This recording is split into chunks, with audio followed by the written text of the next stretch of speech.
בשם השם נעשה ונצליח, שיעור תורה, ברוכים הבאים. Good to be back, Baruch Hashem. We're back after a extended break for the last couple of weeks.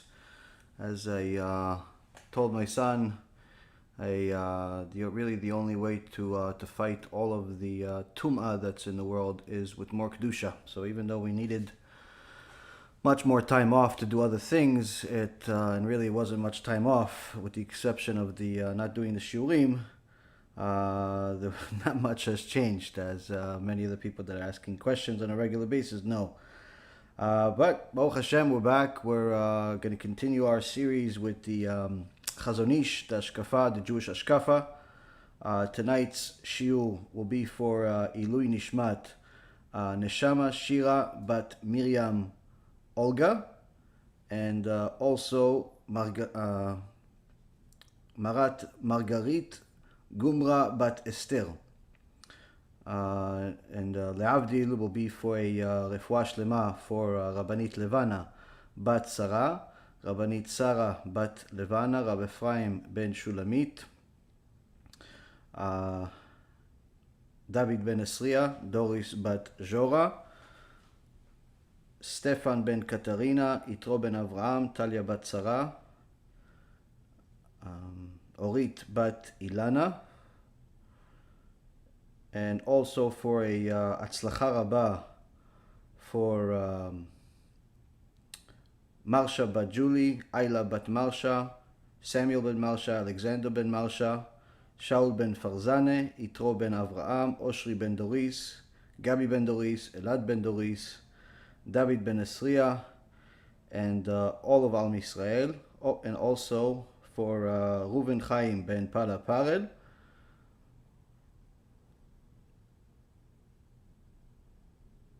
Shmuel Yitzchak Ben Pala Parel, Naftali Tzvi Ben Pala Parel, and Rachel Bat Pala Parel. הקדוש ברוך הוא יברך אותם בכל מכל כל, חיים ארוכים, שלמים, מלאים תורה, מצוות, גמילות חסדים, נחת וברכה בכל מעשה ידיהם, to them and to all of the wonderful donors, supporters that are helping us do so many amazing things. Anyone that's been continuing to follow the channel, you see that Baruch Hashem, the team HaShem continues to work non-stop. A new video every day. And in the last couple of weeks, Baruch Hashem, we published the video about the Kimcha de Prischa, the food distribution we did in Eretz Yisrael. Baruch Hashem, we surpassed any food distribution we've ever done before. Well over 1,000 families, somewhere close to around 5,000 people. And Baruch Hashem, we continue to do it every day. Just in the last couple of days, there was a few very needy families that needed help, and Baruch Hashem, we tried to help them. There was even even though most of our help is in Eretz Yisrael, we had a couple of local situations.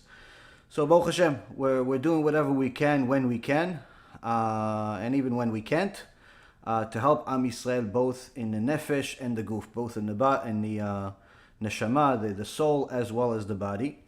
Aside from that, we a little bit of an update. I know a few of you have been really looking forward to this. The Tikkun BeIT movie has surpassed all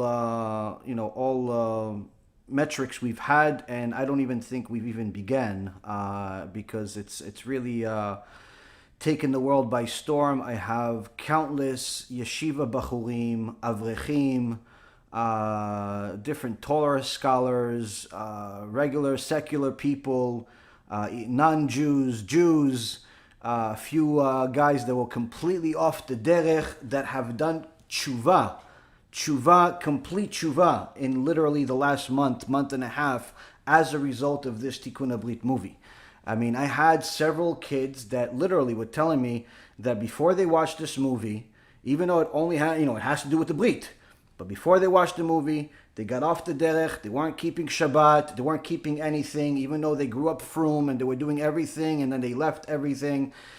And Hashem Yishmo, some of the sins these guys tell me that they did, and the girls, what they said they did, you don't necessarily always have to share that stuff with me, but nonetheless, we have thick skin.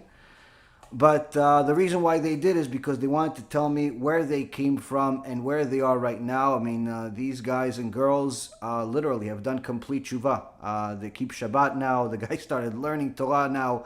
One guy is signed up to a yeshiva. Just unbelievable things have happened since this movie has come out. It's really been amazing. Just today I got a message from some student from South Africa that was really doing well for a long time and then fell off. Not fell off like started eating pork or anything, but just I haven't heard from her in a while. And then today she sends me a overwhelming thank you message. Thank you for saving me. I thought I did that already a few years ago. And she tells me, listen, I have to tell you the truth. Over the last 8 months, I stopped listening to your lectures and I started listening to a lot of fluffy rabbis and what you like to call Care Bear rabbis.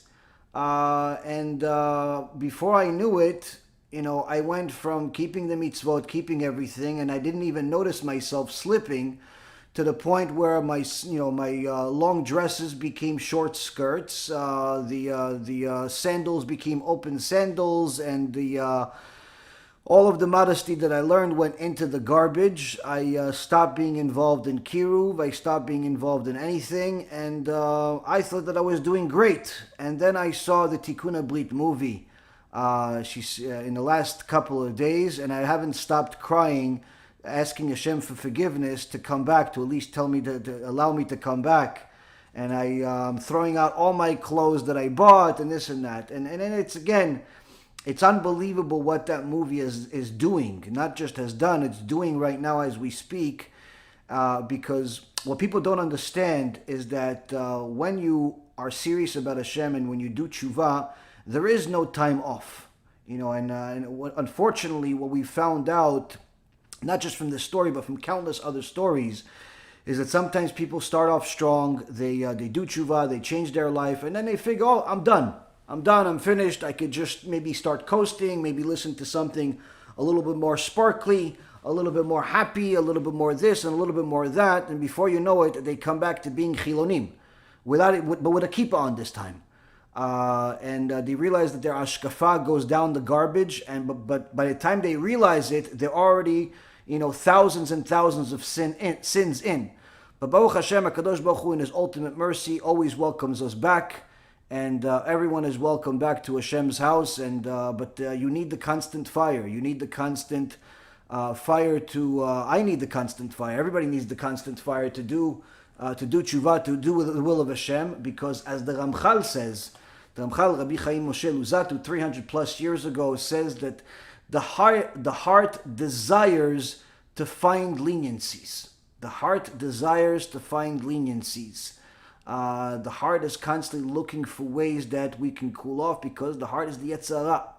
And many times people are looking for leniencies, and of course they will find them. There's definitely some type of wicked person out there that's going to tell them that their sins are allowed and their mitzvot are fanaticism. They're going to tell them the opposite of the truth.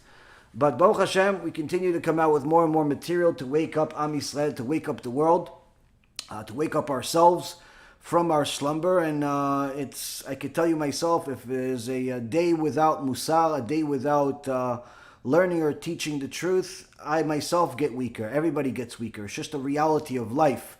And what is it like? I always, when people ask me, oh, can I listen to this rabbi? Can I listen to that rabbi? If I haven't exposed this person as a wicked person in the past, unless I'm for their work, I generally don't recommend. And not that I go against them, I just don't recommend it. And the reason why is because from my experience with not only myself, but with tens of thousands of people that we've talked to and have guided over the years, anyone that is not teaching the basic foundation of Judaism, which is reward and punishment, at some point during their teaching in every lecture, is simply not good enough to help you get to where you need to be. If their entire lecture is just about nice things and everybody feels cozy inside, you might as well take a pillow, go to sleep. You're using this. It's the same exact quality. Your neshama is going to sleep. Your body might as well join it. So anyone that's not teaching reward and punishment, at least at some point, to some extent, in every single lecture, is simply not going to do your neshama any good. And that's why I don't recommend them. Now, of course, in the English language, there's not many people that are teaching reward and punishment. It's just a reality of things. They're more than welcome to. More than half of the Torah discusses it, but many people choose not to. And what ends up happening is that when people start delving into other speakers and other, fluffy types of people, or worse yet, people like Manis Friedman and Weinberger and Goldberg and all of these other Reshaim that completely distort the Torah altogether, what ends up happening is that everything good that they've built goes to the garbage. And what is it like? Imagine that the king was coming to visit you and he asked you to cook him the best meal you possibly can. So after examining all the different things that you can, knowing that you have an unlimited budget because you are about to feed the king, you're going to spend days and days to prepare this meal, order things from all over the world, from Italy, from Greece, from Israel, from all types of places, to make sure you have the best possible ingredients to feed the king. This festive meal, you get all the ingredients, top dollar for everything, and you start cooking.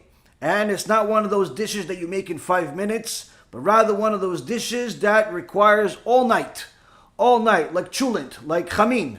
Needs to, sit overnight. And you're cooking, you make all these side dishes and everything comes, and the king is about to come, and the king is actually coming, and the king knocks on the door, and the king arrives at your table.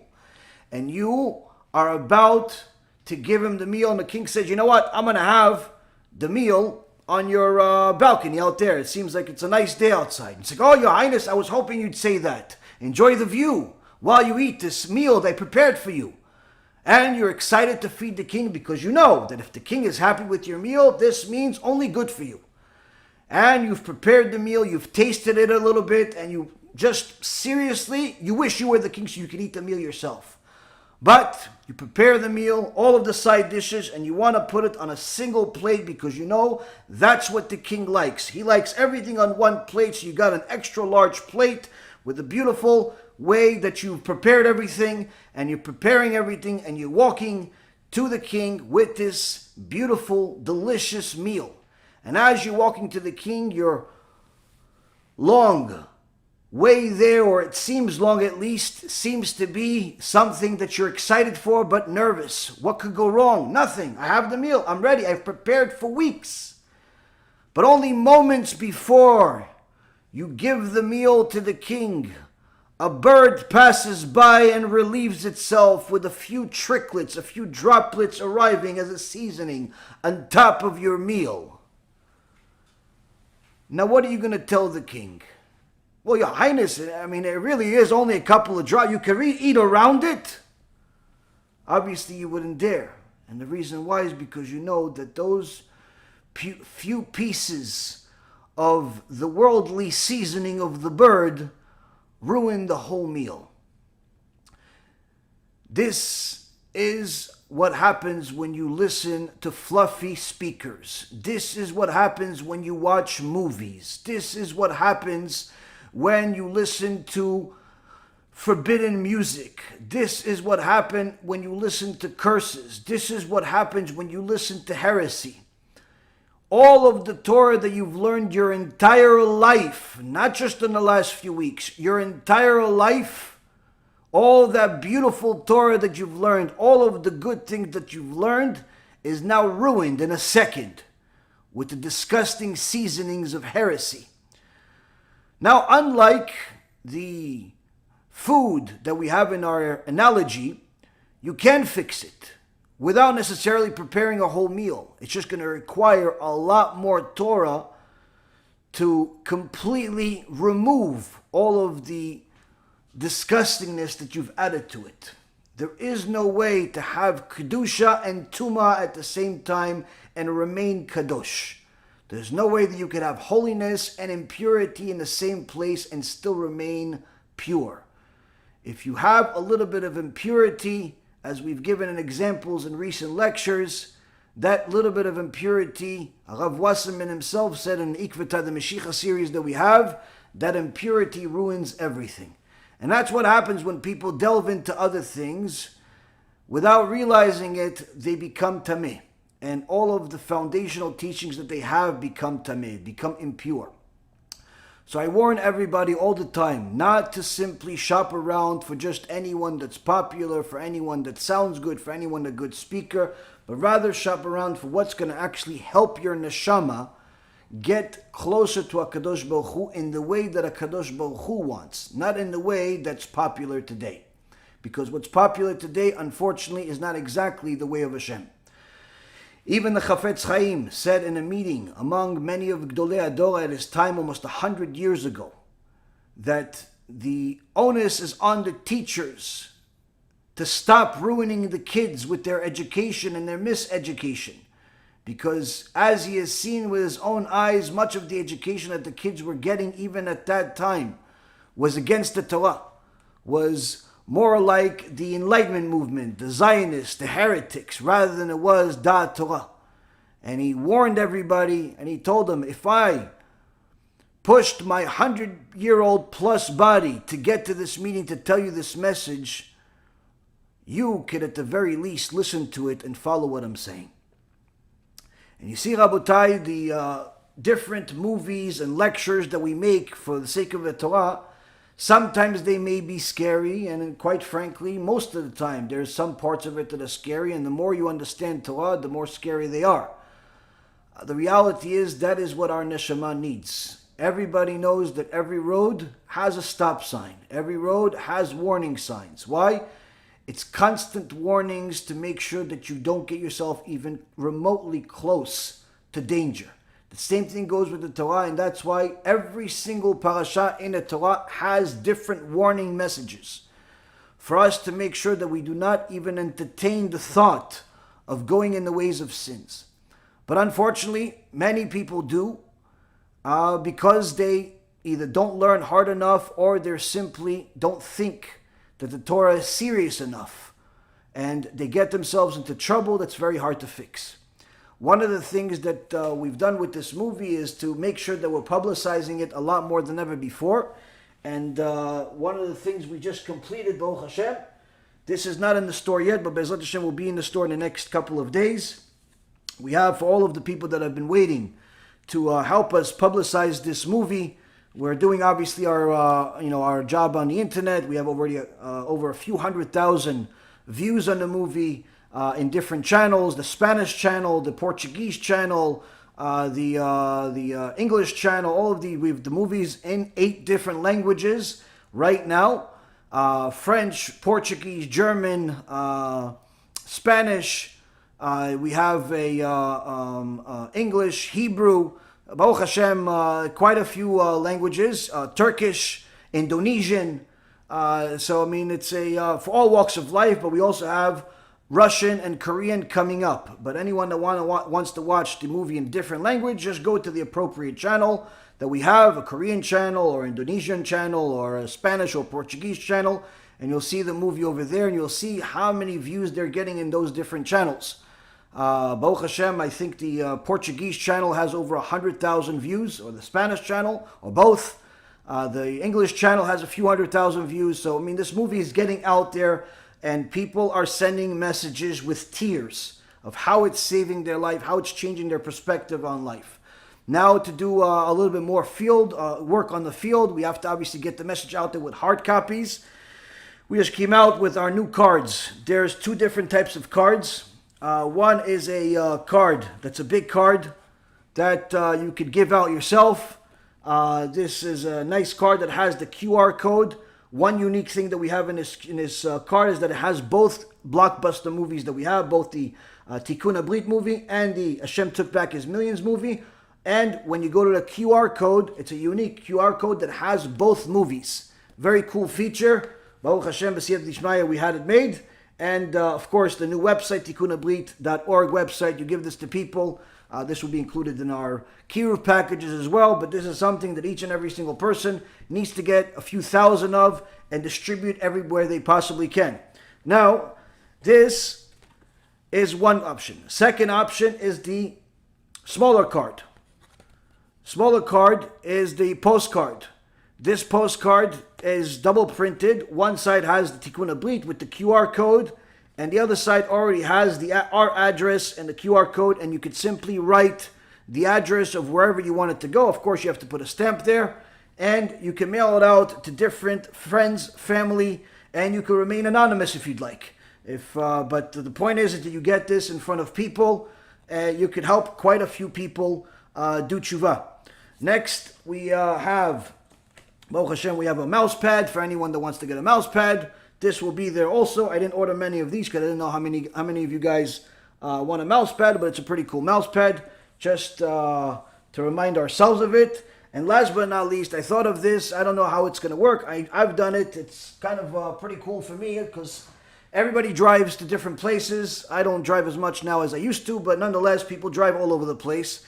One of the things that you can do is make your driving a mitzvah. Wherever you go, you want to be a shliach mitzvah. You want to be a messenger of a mitzvah. And one of the things we thought about is to make a car magnet.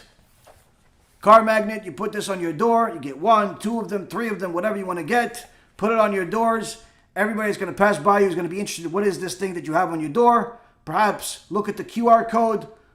Put their phone next to the QR code, or go to the website that's on there. And you have yourself a Baal Tshuva in your hands that's going to get you another 310 worlds in your Olam Haba. This, in essence, again, you don't work for me, you don't work for anybody, you work for HaKadosh Baruch Hu. You want to have this on your car, that's up to you. But the point being is, Rabotai, is we're trying to give people all types of creative ways to do KIRUV, because Rav Ephraim said today to a group of Avrechim and Rabbanim that he spoke to in a lecture today, that it's no longer a suggestion or a good recommendation for people to do KIRUV, but rather a Torah obligation that every single one of us have in order to do KIRUV in any capacity that we can. Whatever gift that Kadosh Baruch Hu gave you, you have to use it to get Am Yisrael on the train before it leaves. There's not many more stops to go. There's not much more time left. And the reality is, it takes time to do tshuva. Every single person has to be involved in KIRUV in one way or another. If you were gifted with money, donate generously as much as you can to this campaign, simply because it saves lives. Rabbi Ephraim told me, listen, your first movie that HaShem took back his millions is entertaining. It's amazing. A lot of people love it. He said he himself saw it a bunch of different times and watches it from time to time. But there's only one but. Not the whole thing is going to change people's lives, because if somebody decides to press play somewhere in the middle and watches 3 or 4 minutes of it, they may or may not get impacted by that 3 or 4 minutes. Anyone that watches the whole movie usually will get impacted in a positive way. But there are certain parts that are a little calmer than others. There are certain parts that are a little bit more boring than others. Fine, no problem, normal. He said, but the Tikkun HaBrit movie, it doesn't matter where you start and where you finish and how much you watch. Anyone that watches it, their life will never be the same. Even if they want to stay sinners, they'll never enjoy the sin again. Simple. This movie, Baruch Hashem, B'siyat Dishmaya, we had the merit to make it, and it's one of those things that is going to save a lot of people. And that's why people ask me, which campaign should I donate to? Should I do this? Should I do that? I tell them, listen, as much as I would like to build a yeshiva as big as the Bet HaMikdash, and as much as I would like to do a lot of different things, most important campaign for everybody is the Tikkun HaBrit campaign. Why? It saves people's lives instantly. And anyone that does tshuva for the things that are discussed in the Tikkun HaBrit movie, which is either wasting seed, promiscuity, immodesty, things of that nature. It's not just wasting seed, but other things. For everyone that's watched it, it's a person that does tshuva for that. They can do tshuva for everything else. It becomes much easier to keep Shabbat. It becomes much easier to do everything else. So we have some different tchotchkes that we have in the store, or we'll have in the store in the next couple of days for anyone that wants to buy them and distribute them in their community, or even, like I said, mail them to different friends and family. With that being said, the series continues. And we have a topic that we've only covered briefly in the past, but nonetheless, we need to cover more extensively. And this topic is a topic that's relevant to all of us. As the Gemara says, not everybody, the sages say, not everybody has the same big sins, whether it's Chilul Shabbat. Some people, of course, do, some people don't. Some people say this, some people say that, some people do this, some people do that. Not everybody has the same sins. But he says everybody has some type of connection to GEZEL, to stealing. Why? If you're not an expert in halachot of GEZEL, which is stealing, and you do not have Yirat Shamayim to go along with that, you for sure have stolen money in your hands. And having stolen money on your hands, having GEZEL in your hands, it's much worse than people can possibly imagine. And this is what the topic is today, what the Chazon Ish discusses today in the 3rd chapter, 10th section of this Emunah Ve'Bitachon Sefer to teach us the Jewish HaShkafa. The Chazon Ish says the following: V'kama yefligu Chazal b'kiyum adin ad she'amru perek kama de-Shabbat kol dayan shedan din emet la'amito אפילו שעה אחת מעלה עליו הכתוב כאילו נעשה שותף לקדוש ברוך הוא במעשה בראשית. Our sages glorified the virtues of the true justice greatly, as far as to say in the 1st chapter of Masechet Shabbat, a judge who gives an absolutely true judgment even one time, it is as if he has become a partner to the Holy One, blessed be He, in creation. Here, the first sentence, we learn a lot. We learn a lot hashkafically. First and foremost, the Chazon Ish is telling us that not everything that is said in the Gemara, that is said in the laws, is something that the sages celebrated and glorified. There are certain things, black and white, yes, no, yes, no, yes, no. But there are certain things that the sages took extra words, extra time, extra effort to glorify it, to extol it. Because they wanted to make sure that a person knows the significance of this. And one of those things was the virtue of true justice, meaning that someone that is going to judge the right way. Not just the right way, but emet la'amito. What is emet la'amito? The English translation is absolutely true. But emet la'amito means a little bit more than that. Why didn't he just say true? Why did I have to say emet la'amito? Absolutely true. What's the difference here? Ephraim says, everybody has their emet. Everybody has their emet. You have your emet. Your friend has his emet. Your other friend has emet. Your parents have their emet. Everybody has their truth. The Chazon Ish is saying here, no. Your truth, her truth, their truth, we don't even consider it when it comes to judgment. Why? We need emet la'amito. We need the absolute truth. What's the absolute truth? What is emet la'amito? The truth of the Torah that's indisputable. The truth of the Torah that does not take your feelings into consideration. The truth of the Torah that does not take political correctness into consideration. The truth of the Torah that does not matter who's winning and who's losing. The truth of the Torah that's 100% divine. Nothing else. That's the truth we're looking for when it comes to judgment. And one that judges this way is considered as if he has become a partner to the Creator himself. Now we're going to discuss why this is the case in a moment. But one of the things I also learned from this first sentence is, if you notice, and this has to be emphasized for my audience, and that is, the Chazon Ish brings receipts. What does it mean brings receipts? He brings sources. He doesn't come to us with statements, blank statements of what he feels and what he thinks. No. Throughout this entire series, you've seen the Chazon Ish and all of the other Chachamim that we discuss and we read their Sfarim. They don't just come with their opinions. In fact, they rarely ever come with their opinions.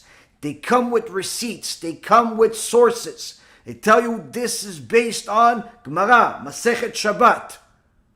Why do we need these sources? Because that's the distinguishing factor between those that bring the truth and those that are liars that are fooling the crowd simply by their way of speech.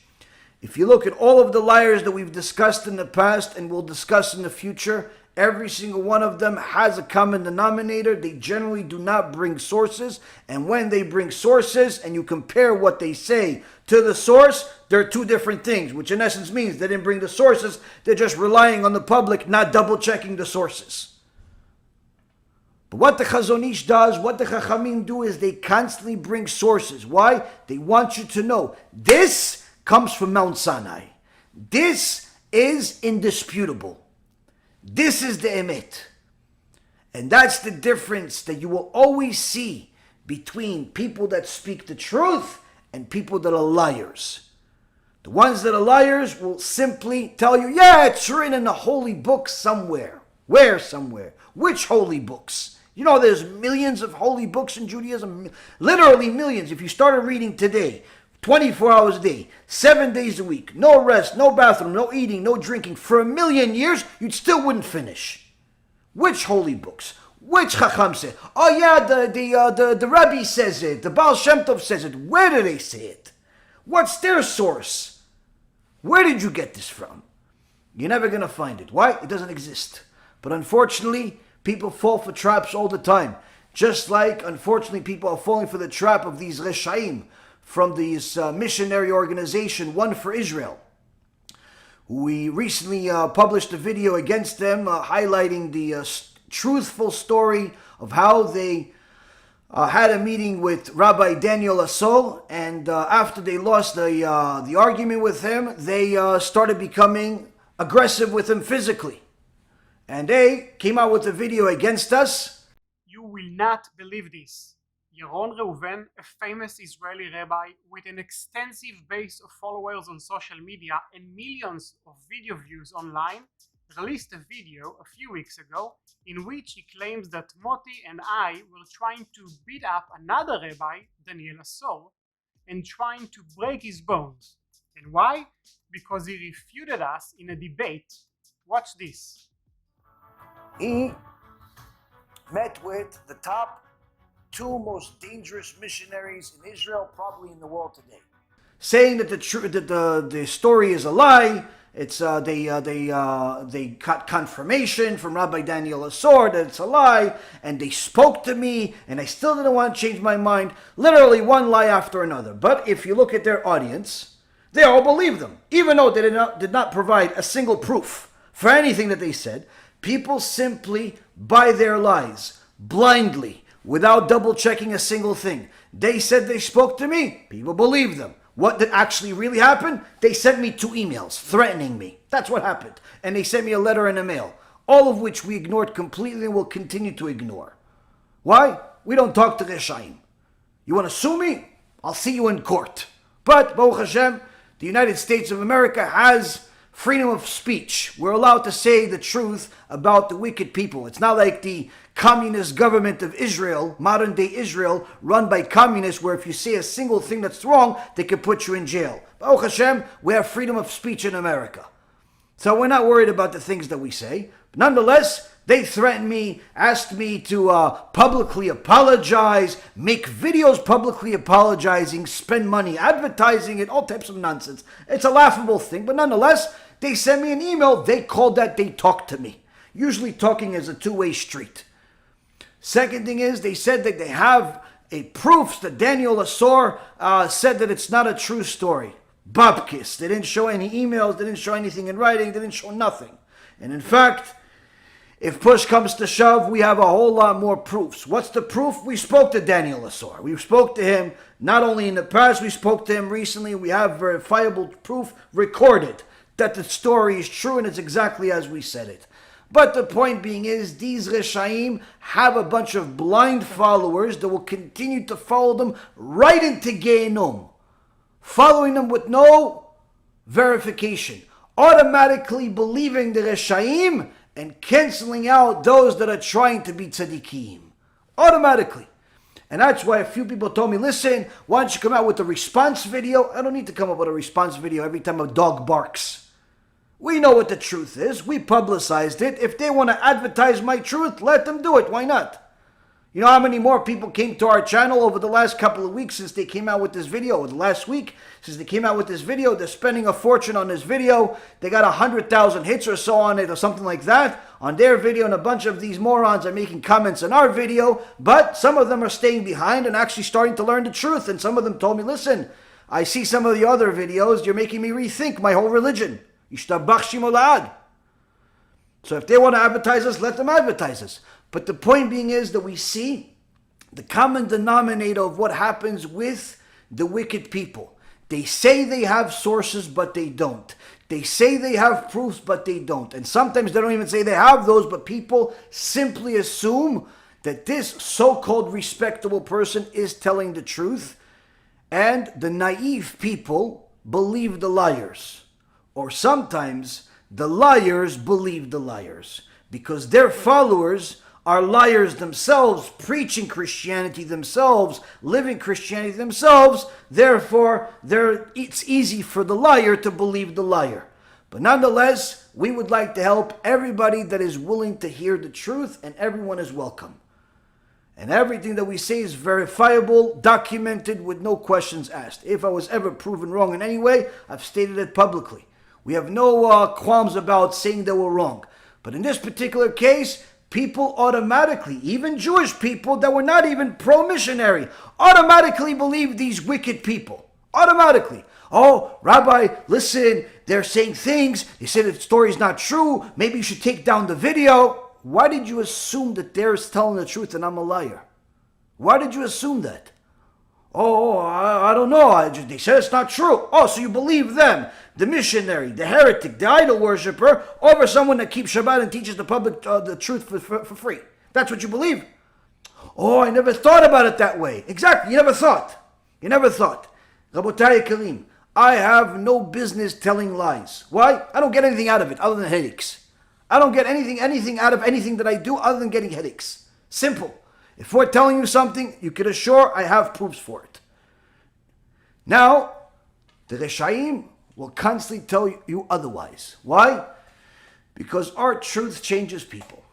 Our truth negates their entire reality. It's not just a truth that can coexist with lies.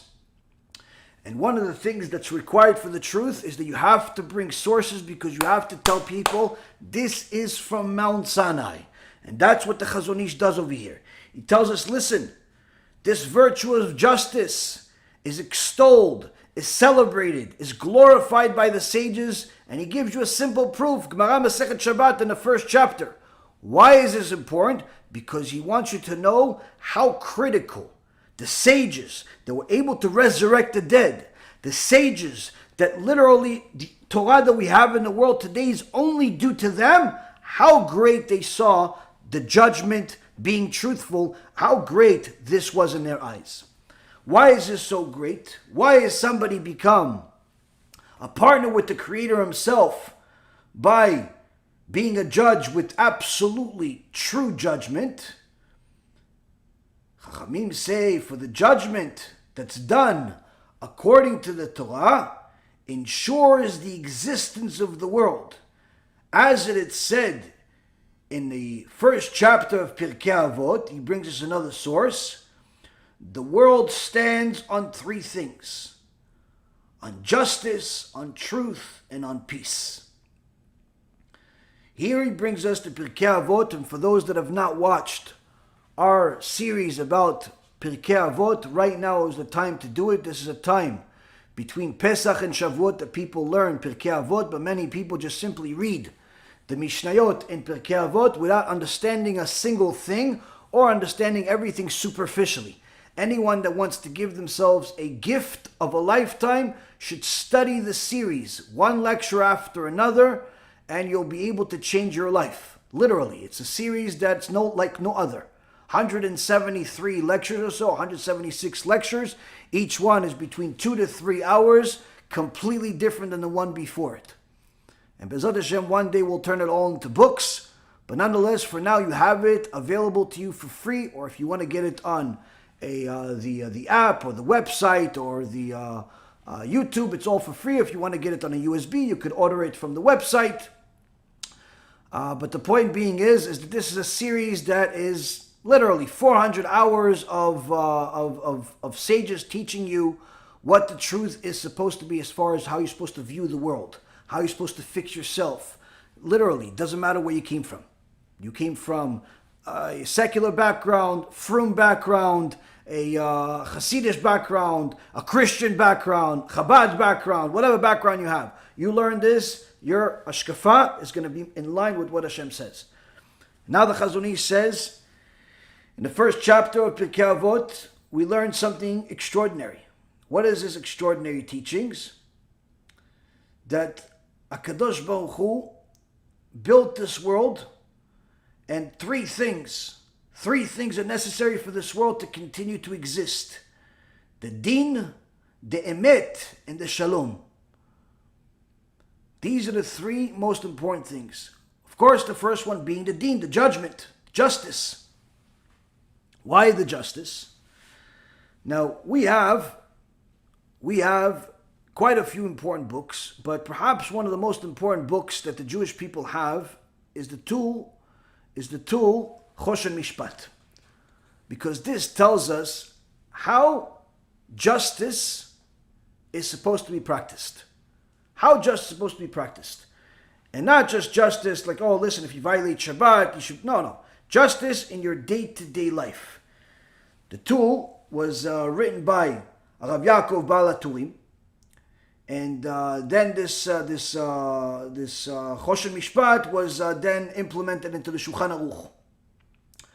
So the Chazon Ish says that the tool in Choshen Mishpat, in Siman Aleph, in the beginning, and before he starts all of the foundational intricate details, he gives an introduction. And he says the following. This is before the Shulchan Aruch. This is what our sages meant when they said a judge who judges. The tool is saying, if you wanted to know what does it mean, someone that's judging, this is what it actually means. Because everybody says, oh, shouldn't you dan lekaf zchut? You should judge favorably. A lot of people like to say when you call out some of these Reshaim, some of their friends say, oh, why don't you give them kaf zchut? Judge them favorably, judge. You want to know what judging means? The tool is about to explain to you. The Holy One, blessed is He, created the world so that it should be perpetuated. Meaning that the world is supposed to continue existing. It's not a world that's supposed to just live for a few years and then be destroyed. It's a world that can continue on existing. The evil people, the wicked people, who rob and steal and destroy it with their actions, as we have found in the generation of the flood, that the destruction decree was signed only because of the GEZEL, only because of the robbery. These are the people that go against the creation. Because we see, again, justice is one of the pillars that's holding up the world. That's in essence the excuse or reason that Hashem gives life to this world. And those that are stealing, those that are thieves, whether in front of people or behind their backs, there's two different types of stealing. There's robbery and there's stealing, but this is in the Ten Commandments. These people are in essence taking away one of the pillars of the world. Where did we see this? The tool says, he gives an example. One place we saw is that the generation of Noach, the generation of the flood, although they were making countless sins, most notably they were wasting seed, they were immoral, their homosexuals were being married as a law, as a legal law, just like unfortunately it is happening today in different parts of the world. They were doing a lot of different things, but the straw that broke the camel's back, the Chachamim say, was GEZEL, was stealing. That's the straw that broke the camel's back. Why? What they would do at the time, the Midrash HaGadol says, what they would do at the time of Noach is that they wouldn't steal like you would think that somebody would rob a bank. No. They would do it in a much more clever way. They would do it in a lachically permissible way, but of course impermissible. How? Somebody would buy a bunch of, let's say, seeds of different kinds. And of course, people would come into the store. So the guy would say, listen, can I try this? Oh, yeah, sure, you can try more, you can try a few, go ahead. And he tries a few. All right, thank you, and leaves. He doesn't buy. Okay, no problem. Not everybody's going to try your products and buy. Next thing you know, another guy says, can I try it? Sure, go ahead. He tries it. Oh, good, okay, thanks. And he goes, tells his friend, listen, this guy's got good seeds, go try it. Well, how much? No, it's free, you can try for free. The whole neighborhood comes to try it for free. No one has an intention of buying. And before you know it, they empty out the entire sack and the entire store of this guy without making a single sale. When HaKadosh Baruch Hu saw that everybody's doing this to each other, he says they're stealing in a permissible way. Or at least in their eyes it's permissible. Of course it's stealing, it's not permissible.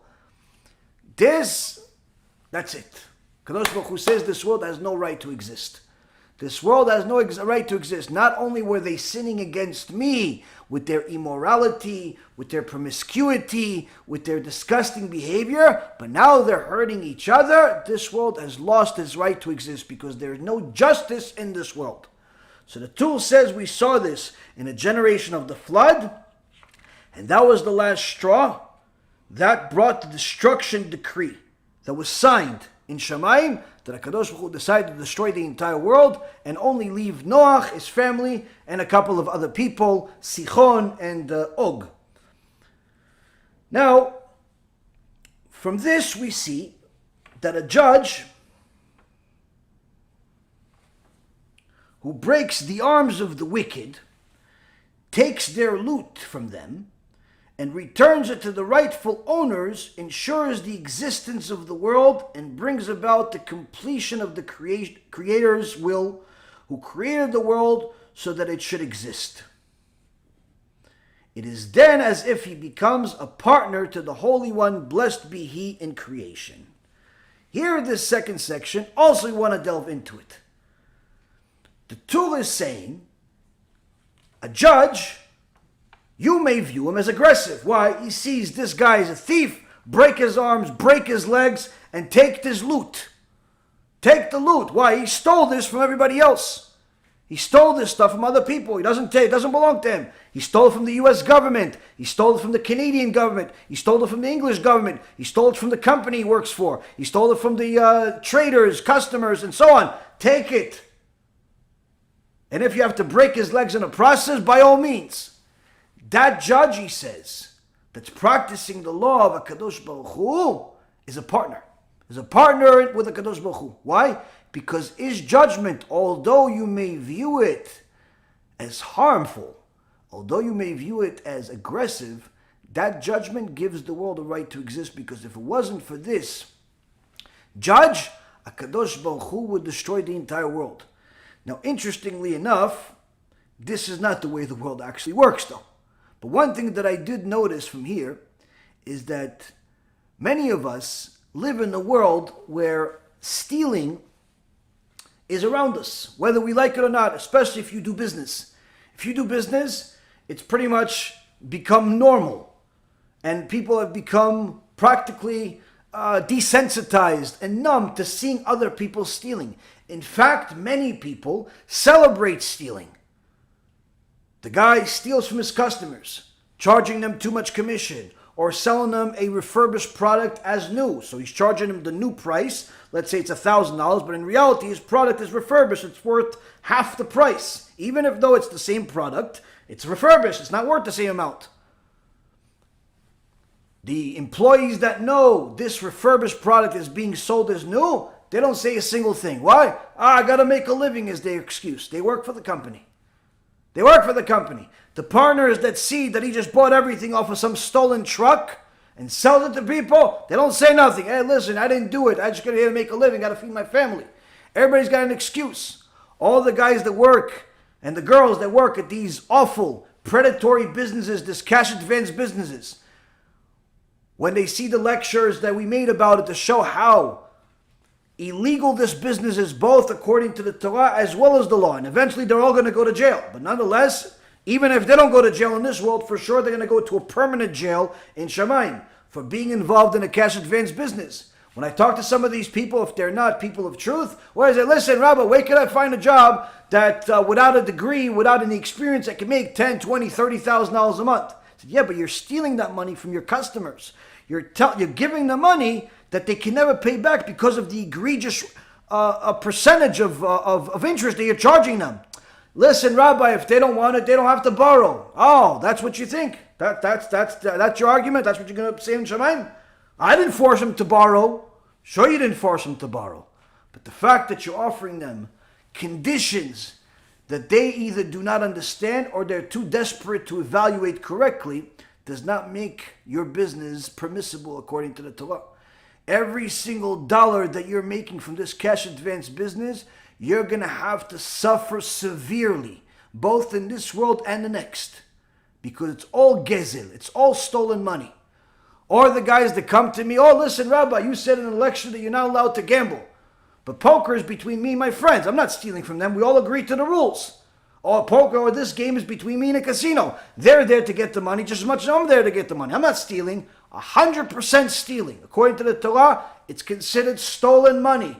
And you continue to gamble, and you will have to pay severely for every single hand you've ever won. Yeah, but I lost the money back. Doesn't matter. You're still going to have to pay for the money that you've won. Why? That's the way it works. You stole money. Come on, Rabbi, you're extreme. Whatever you want to say. That's the halacha. That's the halacha.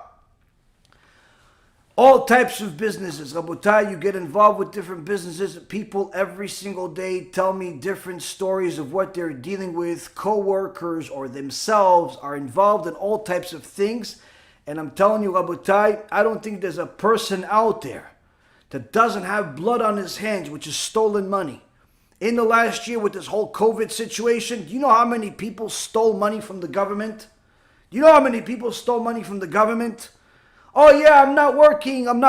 The guy's working. No, I'm not working. He claims unemployment, but he's working. But he's not working off the books, but he still wants to get the money from the government. I have one guy tells me, listen, Rabbi, I can't do the stuff for you. Why not?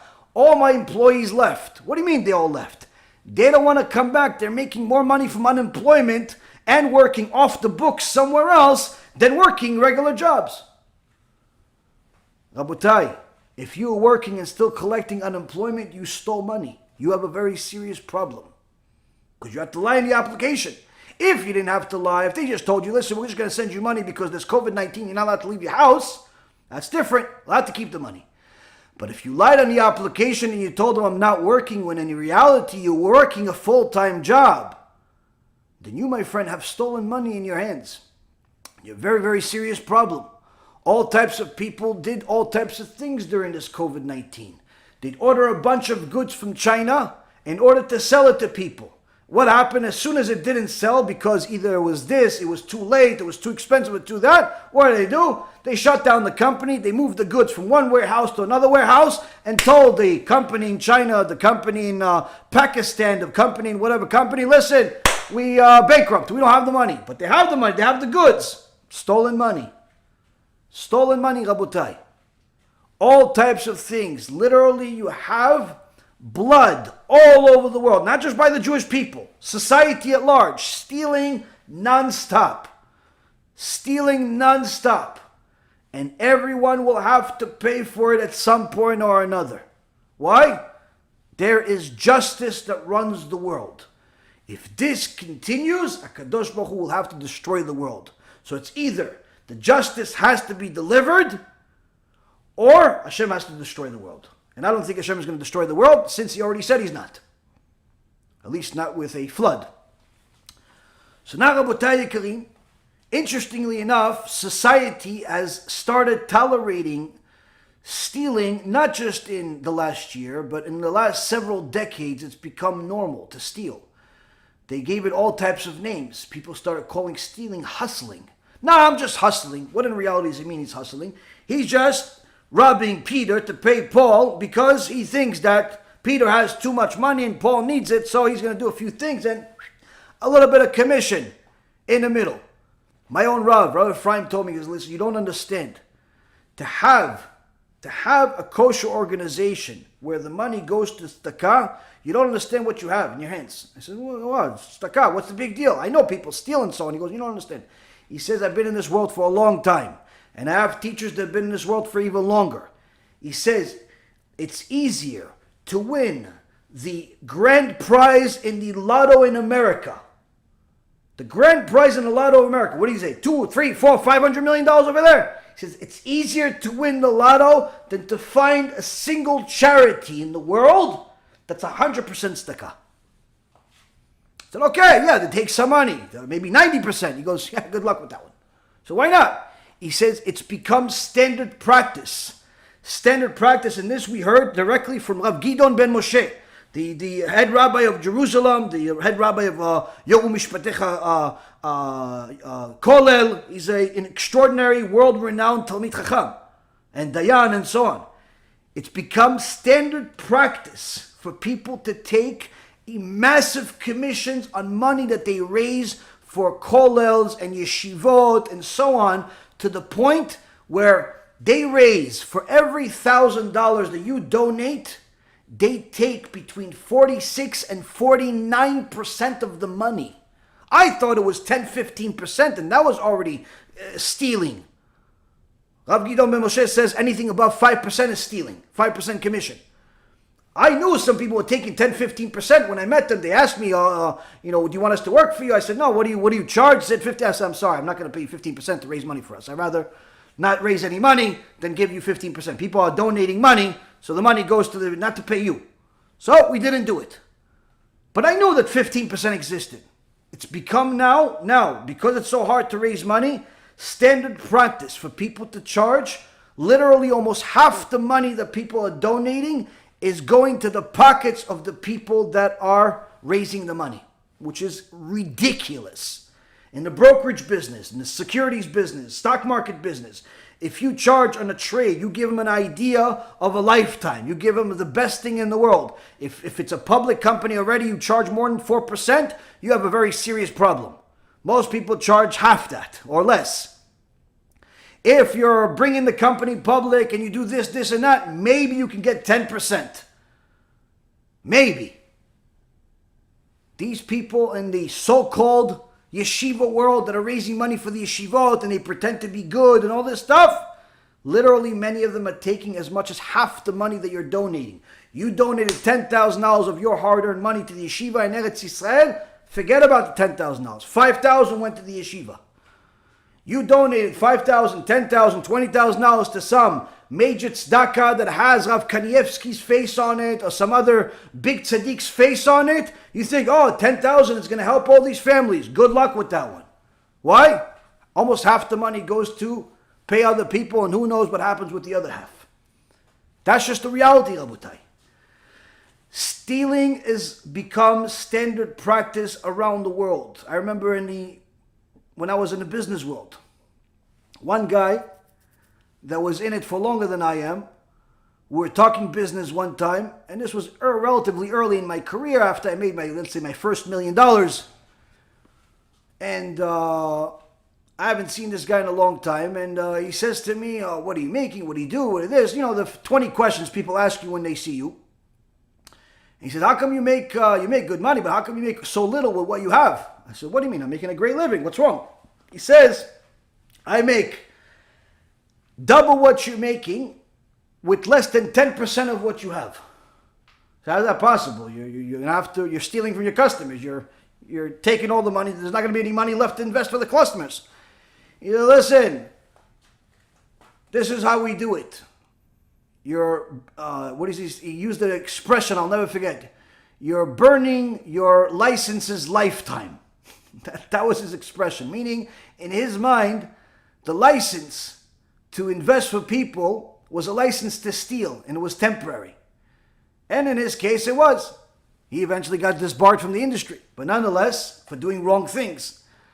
But nonetheless, many people do the same thing in their businesses, whether it's factoring or being in a factory or it's a law, medicine, whatever it is. Countless people are stealing left and right. Left and right. You go to a doctor. Had this literally experienced recently. Go to a doctor. Tell the doctor, listen, I don't have insurance. Oh, you don't have insurance? Okay, it's $200 for the MRI. Okay, fine, no problem. Pay $200. You go. They send me a bill, $2,000. Hey, hold on a second. I told you I didn't have insurance. Oh, okay, sorry. You could just discard it. So what is this? The $2,000 is what they would bill the insurance company. If I had insurance, they'd bill the insurance company $2,000. But because I don't have insurance, $200. Why? Because they know that the insurance company, the doctor knows the insurance company is not going to pay the full $2,000. Why? Because the insurance company is also a thief. They're not going to pay you the price that you want. But he doesn't want to get paid only $200. He wants to get paid as much as he can. So he knows, charge him as much as you can and settle somewhere in the middle. He still ends up being ahead. $500, $1,000. He still makes more money than somebody who doesn't have insurance. And that's how it is. Insurance company steals. The doctor steals. The customers. Everybody steals. This is common practice. I had one time a lawyer call me, start socializing with me for 45 minutes after telling me something for 2 minutes about a case that we had 15 years ago. Socialized. I got a bill from this lawyer. This is, again, when I was still in the business world many years ago. I got a bill. I got charged $800 for that social conversation. Why? That's how people are. That's how people are. And I'm telling you personal examples because I've seen it. And I'm sure you guys have seen it. You go to a guy, you tell him, listen, the car has a little light in there. Car has a little light, it's flicking. Can you tell me what it is? The guy comes out 20 minutes later. Listen, your transmission is gone. Oh, how much?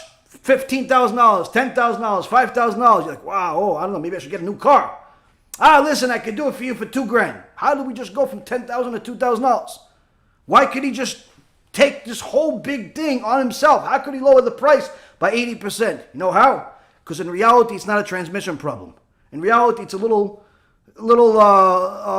fuse problem that cost him $5. And you just don't know because you don't know cars. And this has been proven time and time again. And people think this is considered making a living. When in reality, this is dying. And this is killing society.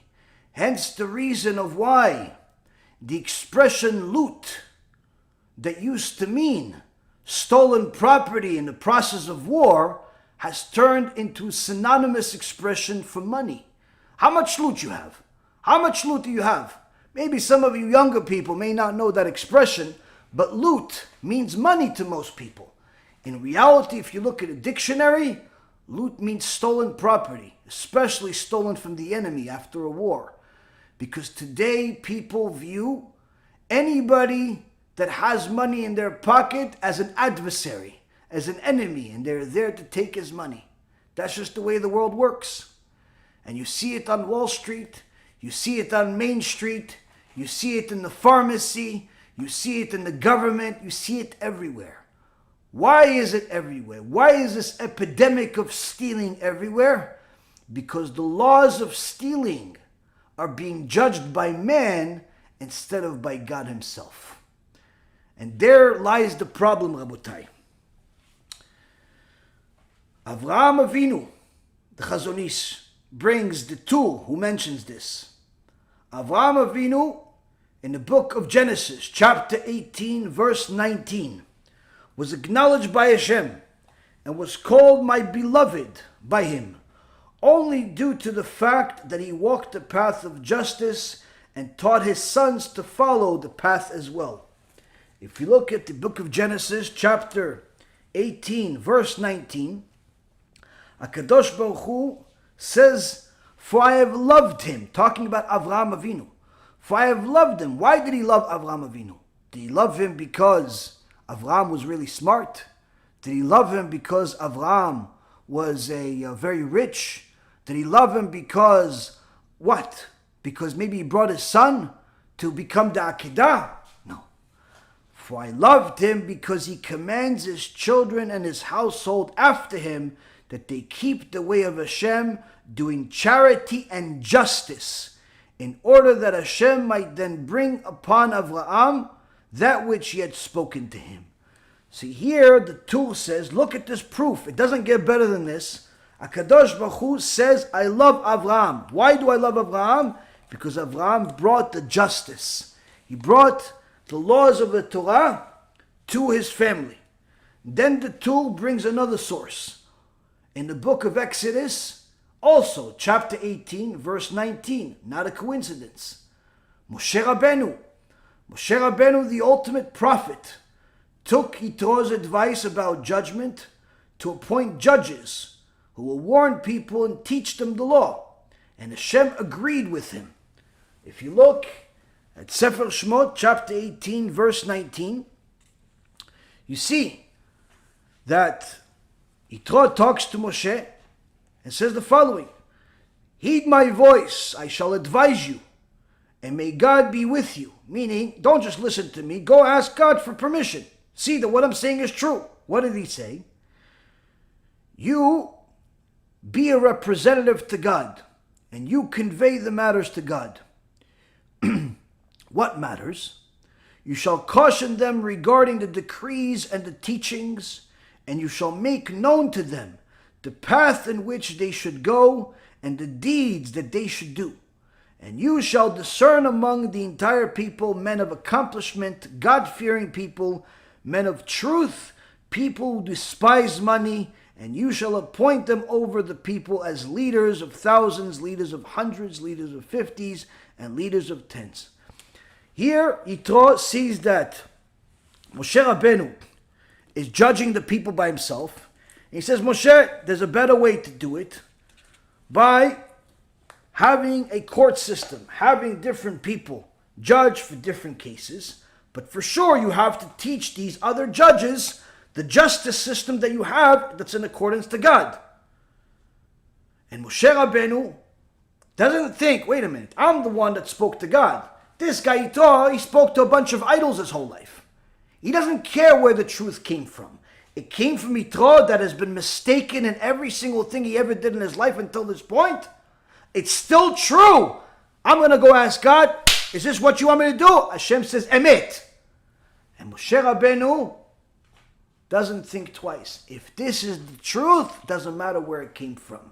Yitro, you're a new Baal Tshuva, but you have the truth in you, I'm going to listen to you. Why? Because that's all I care about, the truth.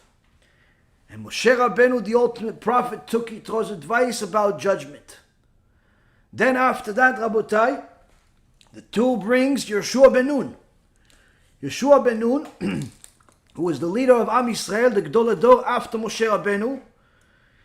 Yeshua, in the end of the book of Joshua,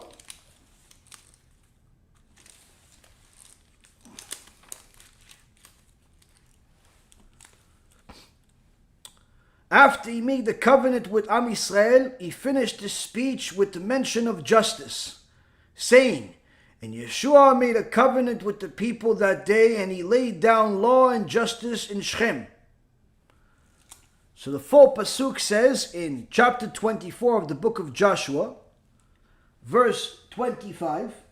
It'd be interesting if it was also 18:19, but nonetheless, I'm sure there's some type of correlation. Yeshua ben Nun says, Yeshua made a covenant with the people that day, and he set down decrees and laws for them in Shechem. Yeshua wrote these words and placed them with the book of God's Torah. So here Rashi says that he reviewed all of the laws of the Torah. He reviewed all the laws of the Torah, and he wrote words that had been that they talked, meaning that there was in essence a part of the oral Torah here. Part of the oral Torah was written by Yeshua ben Nun. But nonetheless, why is this celebrated? Why is this even in the Torah itself as a verse in the Torah? Why? Because Yeshua ben Nun made sure that this truth doesn't just stay during his lifetime, but also is passed on from generation to generation. Because not the laws of man that can change with opinions and with different styles and different agendas, but rather it's the law of God. For judgment according to the Torah is the basis and a great principle in the service of Hashem, says the tool. And now the Chazon Ish continues. The author of the tool goes on to say much more about this matter. The author of the Torah put these principles at the beginning of this sefer, of this book, Choshen Mishpat. Why? Why in the beginning? Why didn't he just put it in the middle about how important it is to judge and all these things? Why did he put it in the beginning? In order to teach us that the criteria of GEZEL, of robbery and stealing, are not set by human beings' opinions, but only by the laws of the Torah. Because GEZEL, Rabotai Karim, stealing, can never be ruled by the laws of man. It can never be. Why? Everyone is biased. Everyone is biased to their own side. Simple. Everyone is biased to their own side. Rabbi Yisrael Misalant used to say that a person will be willing to lose a ton of money on a mistake that he made on his own, but not even 10% of it to a mistake that somebody else he has to pay. Meaning, if he slaughtered 1,000 cows the wrong way, he's willing to take the loss. But if this guy, he got over him by 10%, he won't want to pay him. Why? Because it has to do a lot with ego. It has a lot to do with ego.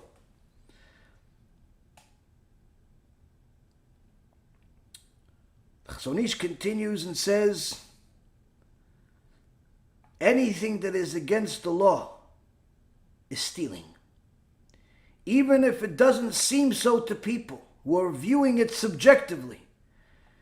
Any act that is according to the law is just, even though it may seem to be against human thought.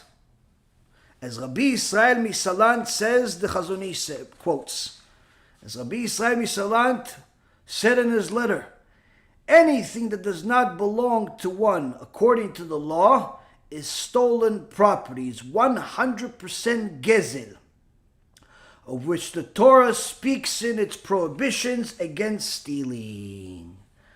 So here, Rabotai, we're going to elaborate a little bit. In so many words, first and foremost, the author of the tool, Rabbi Yaakov Baal HaTurim, says in the beginning of Choshen Mishpat, the warning about how important righteous judgment is, that it is in accordance with the Torah and not in accordance with the civil law, not in accordance with your opinion, not in accordance with whatever you think. Why? Because there's no way that a human being can judge money the right way. No way. Examples. In the United States, there are many good laws, and there are even more horrific laws when it comes to money. One of them is a law in regards to insider trading. Insider trading means that somebody that either works for a company or knows somebody that works for a company gets information that hasn't been publicized by this company, which is a public company. It's a company that has a stock in the stock market. He has information that could be very valuable to investors, that could, in essence, influence the price of the stock. But this information was not publicized to the world. Now he acts on this information either himself by buying or selling the stock, or he tells somebody else to buy or sell the stock depending on what they think it's going to cause the stock to do. So for example, if let's say he knows that this company has the cure for cancer before the world knows, okay, because of his relationship with the company, not because he did real due diligence or anything like that, but rather because he works for the company, he got the information illegally, in so many words, and he disclosed private information publicly, but for his own purposes. Now if he now knows that they have this cure, he goes and buys the stock because he knows that once they publicize this information, the stock will skyrocket, but since he already owns the stock, he will make a bunch of money.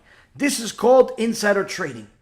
In the United States, if you do this, not only is it illegal, not only will you lose all of the profits that you've made once the SEC catches you, the government catches you, but on top of it, you face jail time. How long? It literally could be 20, 25 years. For what? Technically a victimless crime. There really isn't a victim here. No one actually loses as a result of your win. It's not like you murdered somebody and someone lost their life. It's not like you stole the money from anybody. You bought the stock like everybody else, but because you had information. Now, this law is punishable by literally 25 years in prison. On the other hand, people that have actually murdered people, actually took somebody else's life, have gotten shorter prison sentences. People that have stolen much more money than this have gotten shorter sentences. You had some people, for example, that worked at major investment banks. They stole the company's money and treated it in an unauthorized way, caused the bank losses of billions of dollars, and pretty much they took the money and they simply made a mistake with it. They spent it on their own, or they did all types of stupid things with it. And these guys, many times, 9 months in jail, 5 years in jail, out in 3, and so on and so forth.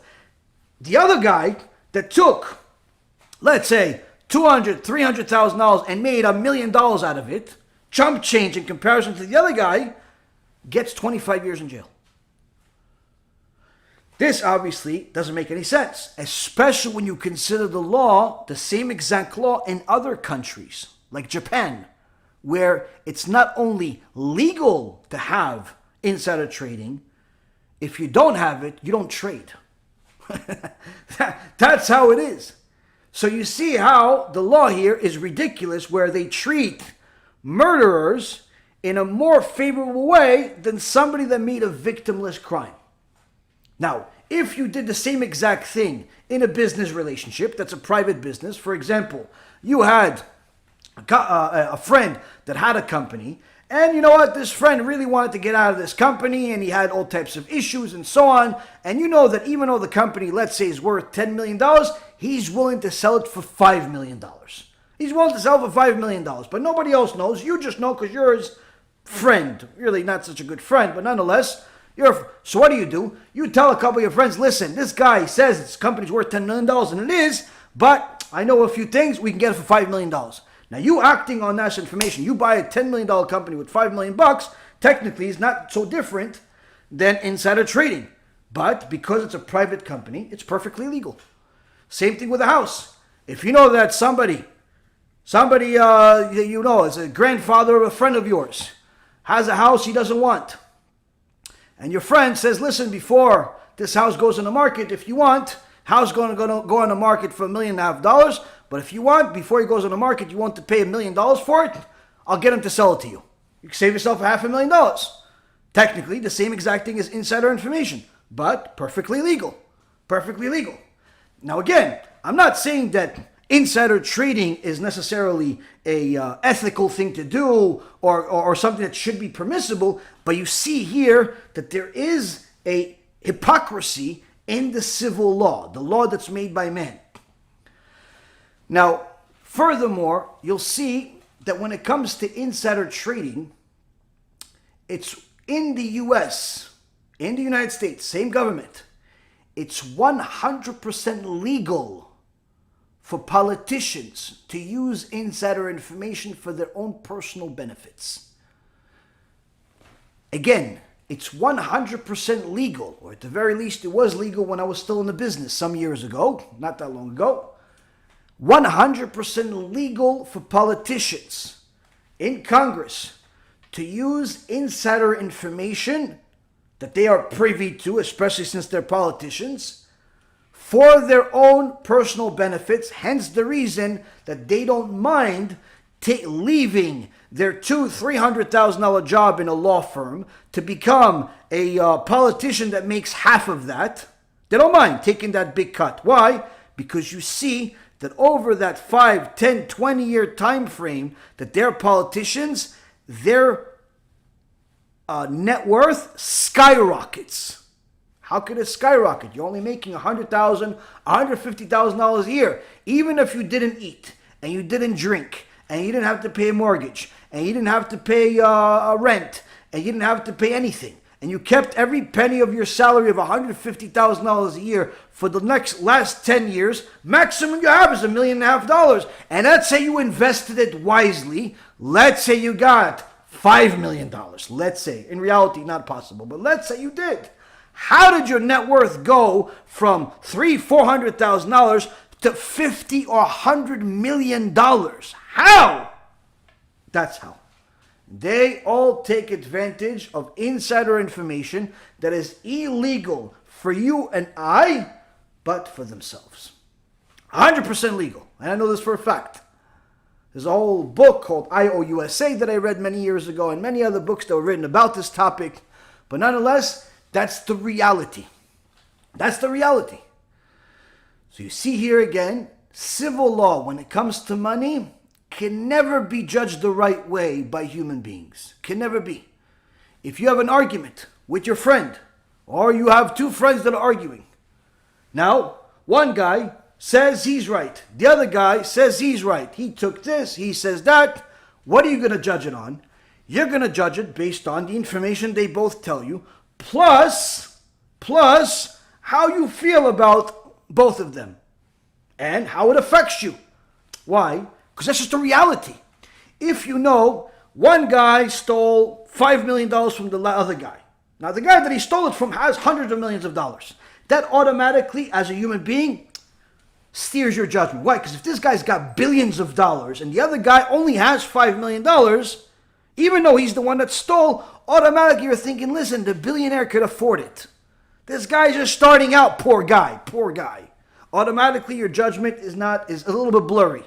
Furthermore, if you know that this $5 million guy says, listen, if I win this lawsuit, I'm going in partnerships with you. We're starting a new fund together. We're going to do a new business together. That venture you told me about, I'm going to invest $1 million in it.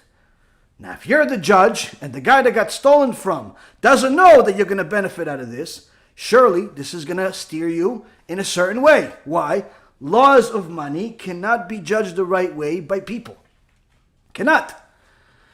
And on and on and on and on the list goes. The only way to have the right judgment when it comes to money is when it's according to the Torah 100%. When it's according to the Torah 100%.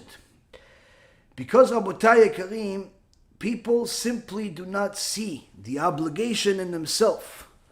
And what ends up happening is that many times, even if somebody wants to be a dayan, wants to be a judge according to the Torah, he himself has to follow certain rules. One of the rules, Rabotai, we learn in the book of Deuteronomy, chapter 1, verse 17, is Lo taguru mipnei ish. What is Lo taguru mipnei ish? You shall not tremble before any man, for the judgment is God's.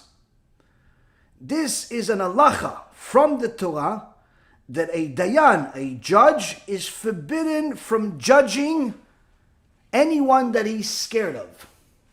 Forbidden in judging in a case if you're scared of him. So let's say, for example, there's a certain rich person in a community, and you know that this person, if you judge against him, first of all the funding that you're getting for your yeshiva is gone. On top of it, you're probably going to get fired. On top of it, he may publicize your name in his newspapers that he owns, and so on and so forth. You're scared of all these bad things to happen. Guess what? You are not allowed to judge in this case if you're scared of that. You're not allowed to judge in this case. Forbidden from the Torah. You judge in that case, you have a serious problem with HaKadosh Baruch Hu. Meaning that when somebody judges in a case, they have to be completely crystal clear of the law itself and not consider whose side this and whose side that. And if you have a fear, you cannot judge. You cannot judge. This is the same thing. When sometimes we have certain situations where people have people in their life, in their family, and they ask them, listen, what do you think? I got into an argument with your brother, I got into an argument with your father, I got into an argument with this one, and what do you think? Who's right? If you're scared of that person, say, listen, I don't know, I don't want to get involved. Why? Your judgment will be wrong, or in essence will be steered in the wrong direction, will be cloudy. It's not going to be clear judgment. Don't get involved. Say, listen, that's what we have the Torah for. You have to go to a Beit Din. What do you mean? Bet din, he's my father, he's my brother. Doesn't matter. Bet din is for everybody. No, but we don't have one in our community. It doesn't have to be in your community. Go to a different community. A bet din is anywhere. Go to a bet din. That's a legitimate bet din. And they'll tell you who's right and who's wrong. It doesn't make a difference. Who's the father, who's the son, who's the cousin, who's the aunt, who's the uncle.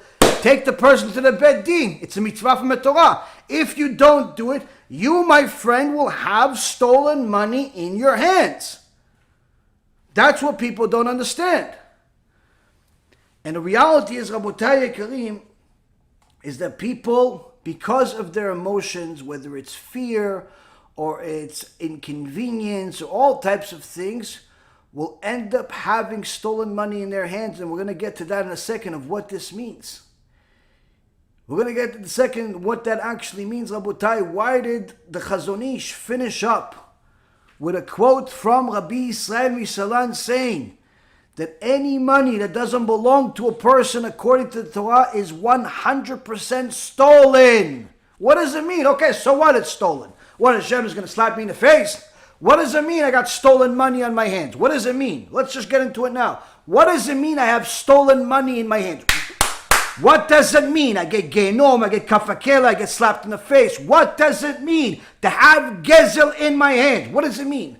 Rabotai Karim, I tell you this as a Kadosh Baruch Hu is my witness. A person that has, according to the Chachamim, a person that has stolen money in his hands, if he does not or she does not do tshuva, cannot enter Gan Eden ever until they do tshuva for that money.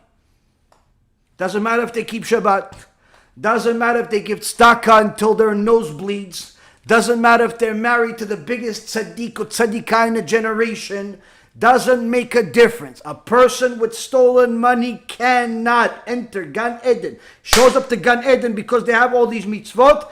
The generals of Gan Eden tell them, we're sorry, we do not let people with blood on their hands enter Gan Eden. What blood on their hands? I never killed a fly.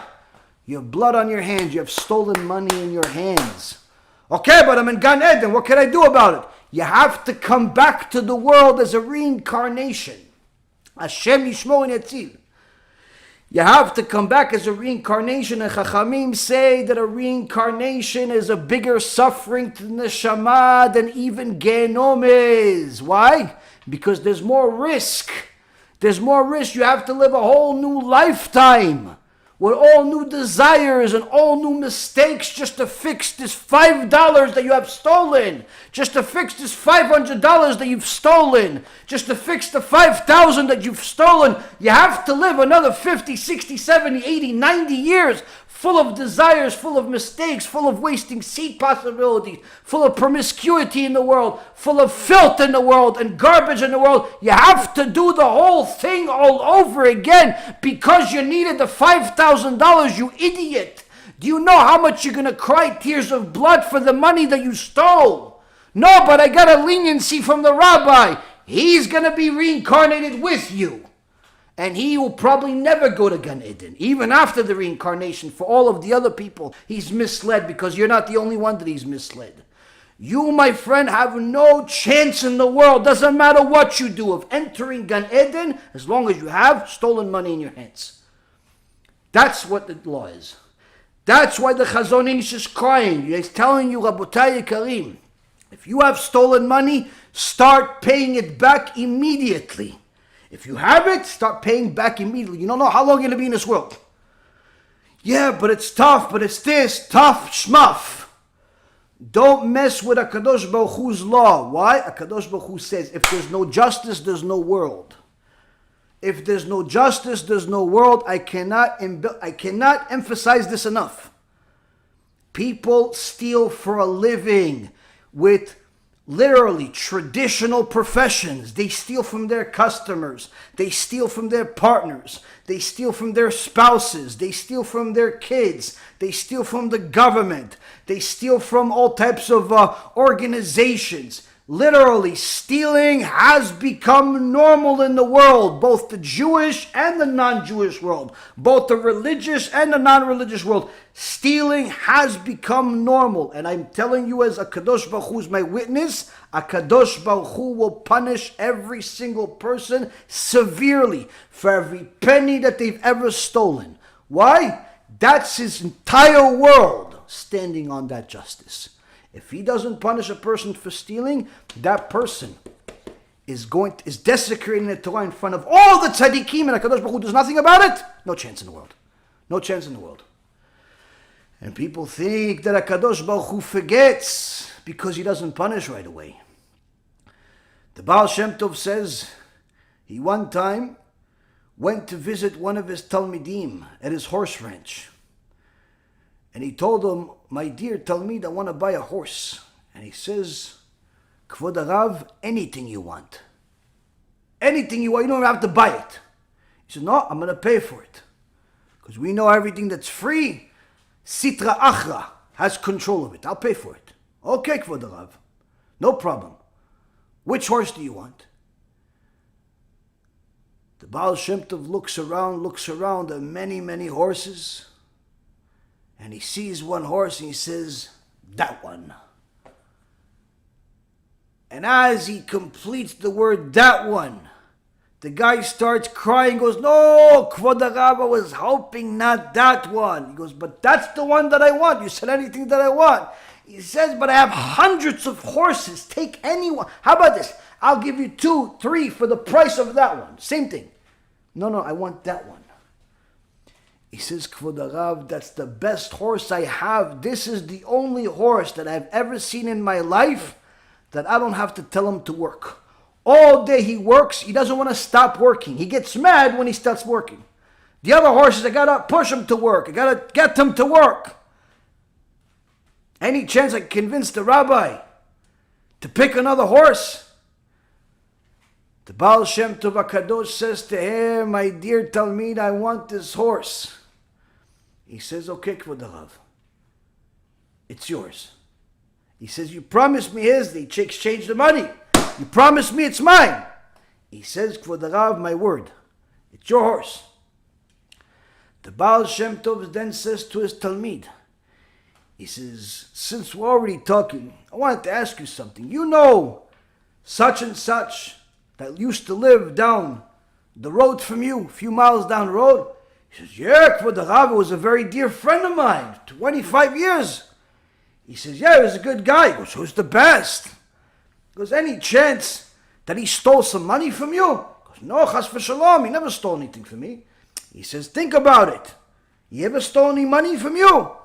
He says, listen, Rav, he never stole from me. It's just that he borrowed a few dollars from me. He borrowed $100 from me. But before he got a chance to pay me back, he died. So I don't know, is that stolen? The Baal Shem Tov says to him, Rabotai Yekarim, he says, my dear Talmid, do you forgive him for the $100? He says, of course, Rabbi, he was a dear friend of mine. What do I care about the $100? He goes, no, are you sure you forgive him? He says, yes, Rabbi, I forgive him. He says, okay, say it 3 times. Machu lecha, machu lecha, machu lecha. I forgive you, I forgive you, I forgive you. Talmid says, the rabbi says, I'm going to say, he says, machu lecha, machu lecha, machu lecha. And as soon as he completes the 3rd time, the famous horse, the beautiful horse that doesn't want to stop working, drops dead on the spot. Shocked and in disbelief. He doesn't know what just happened. And the Baal Shem Tov says to him, your friend that left the world owing you $100 arrived in Gan Eden with many mitzvot. But the generals at the Gan Eden told him, you cannot enter here because you have stolen money on your hands. He says, but how can I pay back if I'm up here and he's down there? They say you can come back as a reincarnation and work for him until you earn the money, or he forgives you. And they reincarnated your tzaddik friend. Your tzaddik friend who's a tzaddik, Talmid Chacham. They reincarnated him as a horse so he could work for you and work for you and work for you either until he earned the the $100 as a horse, or you forgave him. Rabotai Karim, the Arizal says that there was a guy that was a tzaddik, Talmid Chacham, that got reincarnated as a rock for things that you and I don't even think are sins. But yet there are arrogant and ignorant people in the world that go and steal money from all types of entities, from their family, from their friends, from governments, from anybody they could, knowing that it's wrong, because they have to lie in applications, knowing that it's wrong because they know if they get caught they go into jail, knowing that it's wrong because they're saying, hush, don't tell nobody. If it's so right, why don't you publicize it in the newspaper, your new strategy of making money? They know it's wrong and they do it. Why? They don't think that there's a din, and they don't think that there's a dayan. They don't think there's justice, and they don't think that there's a judge. But Rabotai Karim, there is a judge, and that judge will bring his judgment. And as the Mishnah in Avot says, is an eye that sees and as an ear that hears every single thing that each and every single one of us does, every business transaction that you do, however small and however big, HaKadosh Baruch Hu himself watches that transaction. And if you have money in your pocket that's not in according to the Torah, it's 100% GEZEL. And you're going to have to either do tshuva in this world or pay for it very dearly. Very dearly. And whoever is misguiding you and telling you that it's okay and it's okay and it's okay, they cannot tell you anything in Shamayim. All of those Care Bear rabbis that are telling people it's okay to steal from Goyim.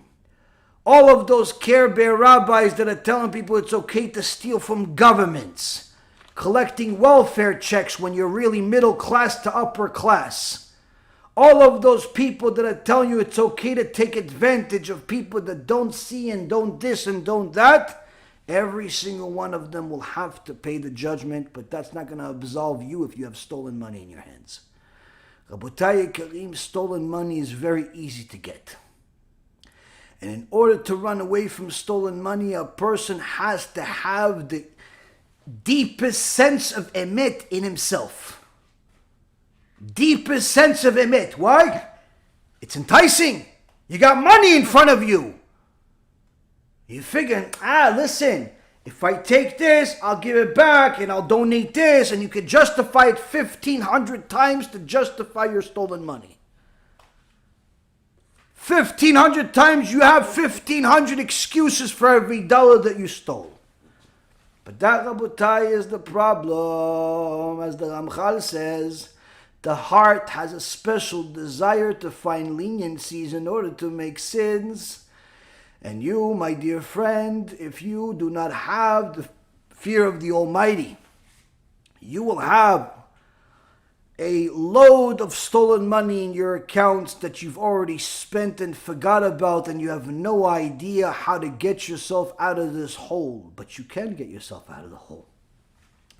You can't get yourself out of the hole. Well, first and foremost, you have to know, if you have a business problem with another person, you do not judge that case yourself.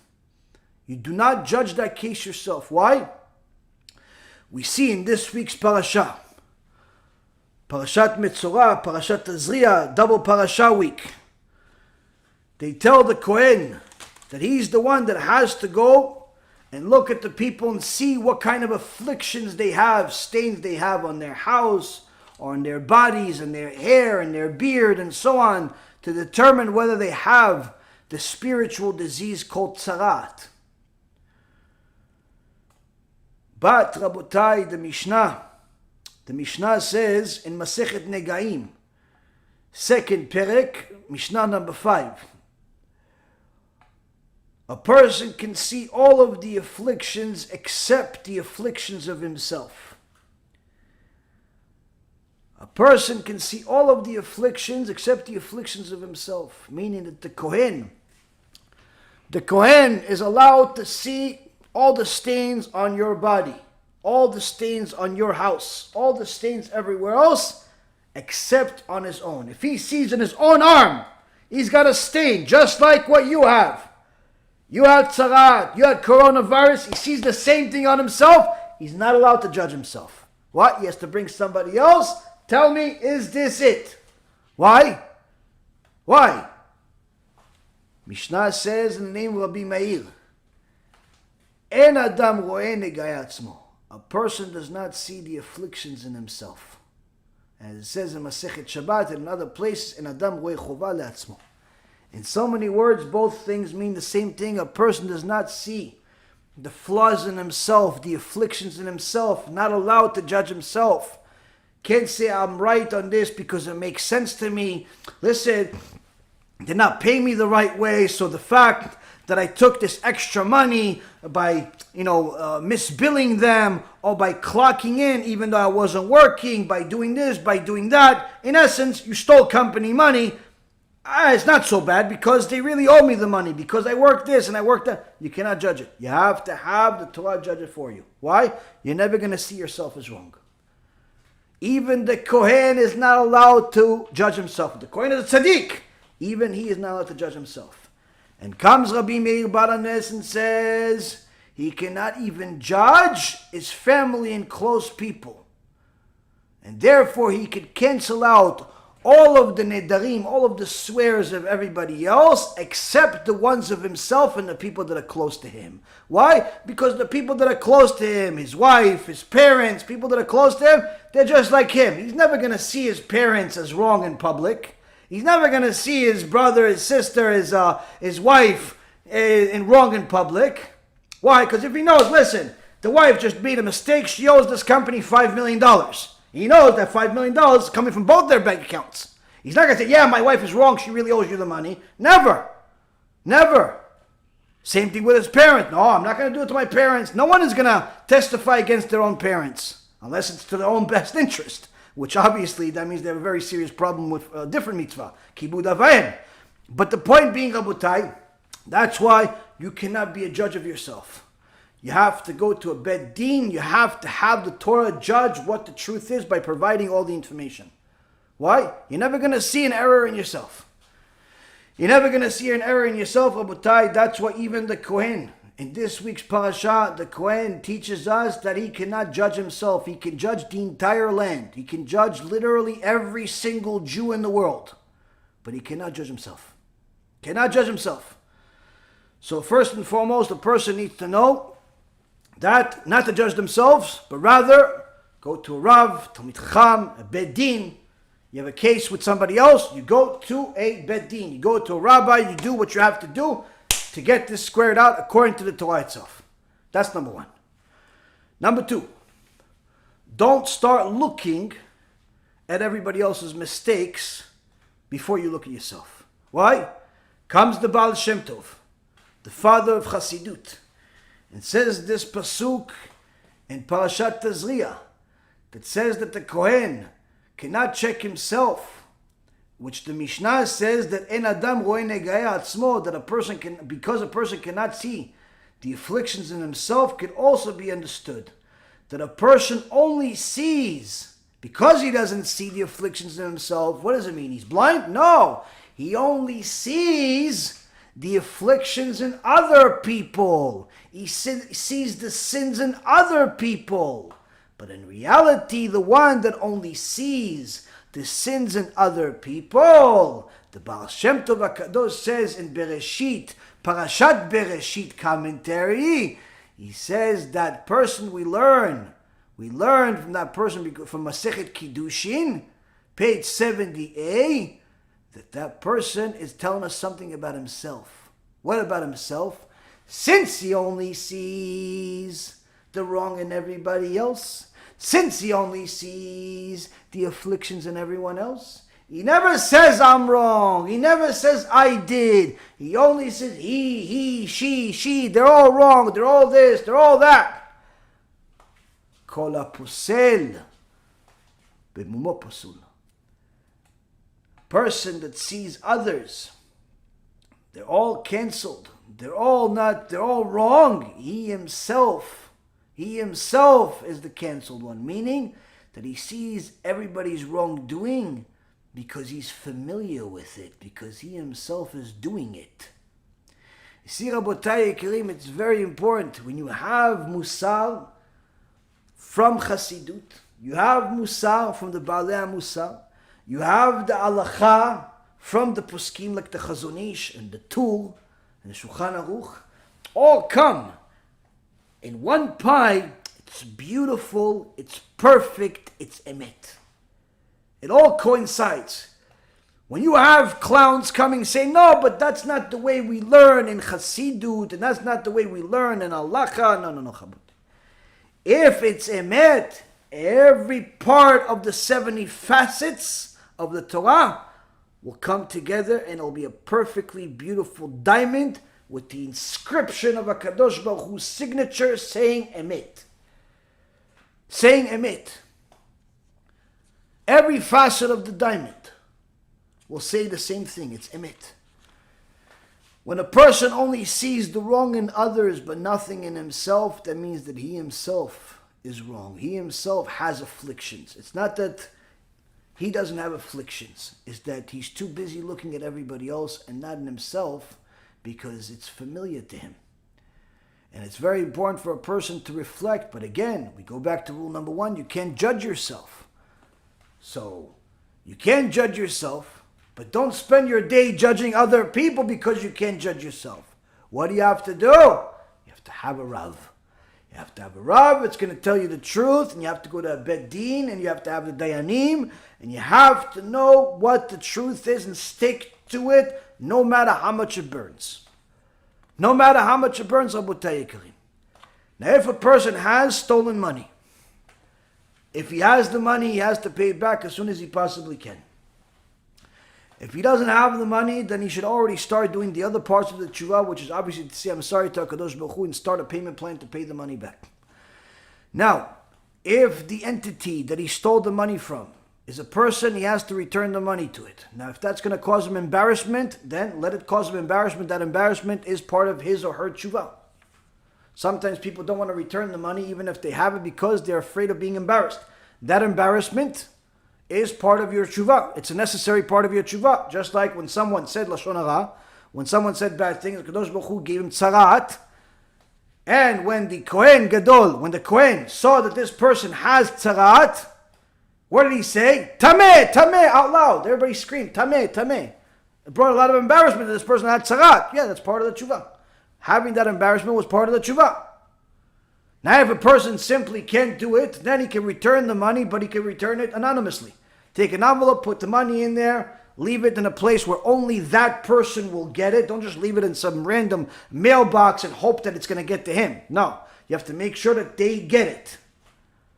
You can have a check with no name on it, send the check to the person, and they deposit the check. You know for sure that they got it. You can return the money. Now, if that person doesn't exist in the world, he moved away, you looked for them, he disappeared, he doesn't exist in the world. After you've tried finding that person, you can't find him. Or perhaps you owe the money to a company and you know that if you can't really return it to the company because the company is a big company and you can't really go, let's say you stole money from some Walgreens or something like that, or Walmart. You go to the teller, tell him, listen, I stole $50,000 worth of goods from you guys. You give that $50,000 check to that teller is going to deposit in her bank account. Not going to deposit in Walmart. So you have to call the head office. Now, if you know that the head office, if you tell them, listen, I stole $50,000 from you, I stole $5,000 from you, and I want to give the money back, and you know that's going to put you at risk, that you could potentially go to jail because they don't really care about the money, they care about making a statement, then you have to go and return the money to a public cause that they could potentially benefit from. If it's a person, something they could benefit from, could be it could be a food cause or a homeless shelter or KIRUV or something that the world can benefit from. My personal favorite obviously is KIRUV because I think that everybody benefits out of more Torah in the world, and that's a fact. But nonetheless, if there's something that you know for sure that that person is involved in and would directly benefit from, donate for that. Needless to say, you have to return the money. Now what if you have $50,000 in debt but only $5,000 to pay? Then pay the $5,000, and as soon as you get some more money, pay more. Make a payment plan. Make a payment plan.